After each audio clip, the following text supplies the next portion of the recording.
আসসালামু আলাইকুম সবাইকে। আজকে আমি আপনাদেরকে দেখাতে যাচ্ছি শুধু একটা রান্না না, একটা অনুভূতি। হাতে মেখে বানানো আলু দিয়ে গরু মাংস। এই রান্নাটা করলে কেন জানি না ছোটোবেলার কথা মনে পড়ে যায়। মা কিংবা নানির পাশে বসে দেখা হাত দিয়ে গরু মাংস মাখছে আর পুরো ঘর ভরে যাচ্ছে কাঁচা মশলার সেই পরিচিত গন্ধ। প্রথমে আমি একটা প্যান নিয়ে নিচ্ছি আর মাংসগুলো ভালো করে ধুয়ে পরিষ্কার করে নিয়েছি। আর এখন আমি দিয়ে দিচ্ছি এখানে গরম মশলা, সাথে দিচ্ছি রসুন বাটা, আদা বাটা। তারপর এ পর্যায়ে আমি দিয়ে দিচ্ছি এখন গরম মশলা আর সাথে দিয়ে দিচ্ছি জিরা গুঁড়া এবং দিচ্ছি 1 চা চামচ হলুদ গুঁড়া এবং 1 চা চামচ মরিচ গুঁড়া।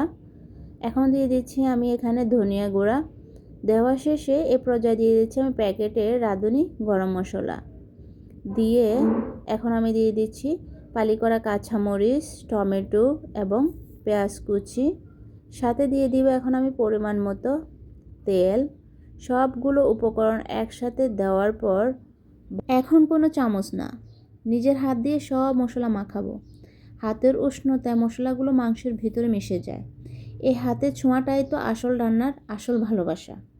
10 থেকে 15 মিনিট মাখানো মাংসটা রেখে দিলাম যেন স্বাদটা মন ভরে বসে যায়। এখন চুলার জালটা অন করে দিলাম আর হাঁড়িটাও বসিয়ে দিলাম। মাঝারি আছে ধীরে ধীরে কষাতে থাকি। মাংস যখন তেল ছাড়ে তখন বুঝি রান্নাটা ঠিক পথে যাচ্ছে। এই সময়টা সবচেয়ে সুন্দর, হাঁড়ির শব্দ, মশলার গন্ধ আর মন ভরা শান্তি।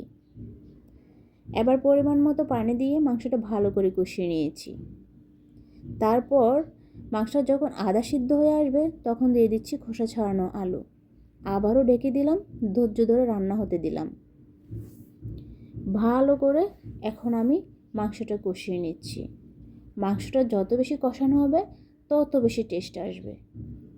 মাংসটা কষিয়ে নিলে আলুটাও খুব সফট হবে, মাংসের ভিতরেও খুব সুন্দর মশলার ঘ্রাণটা ঢুকবে।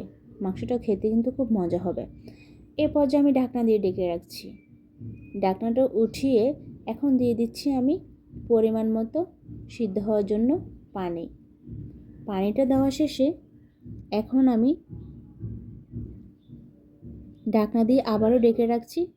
শেষে যখন আলু নরম আর মাংস ঝরঝরে ঝোল ঘন তখন একটু গরম মশলা ছিটিয়ে চুলাটা বন্ধ করলাম। এই রান্না শুধু পেট ভরানোর না, এটা পরিবারের সাথে বসে খাওয়ার আনন্দ, একসাথে হাসি কথা আর ভালোবাসার স্বাদ।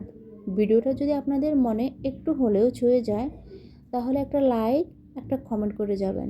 সবাই ভালো থাকবেন, সুস্থ থাকবেন। আল্লাহ হাফেজ।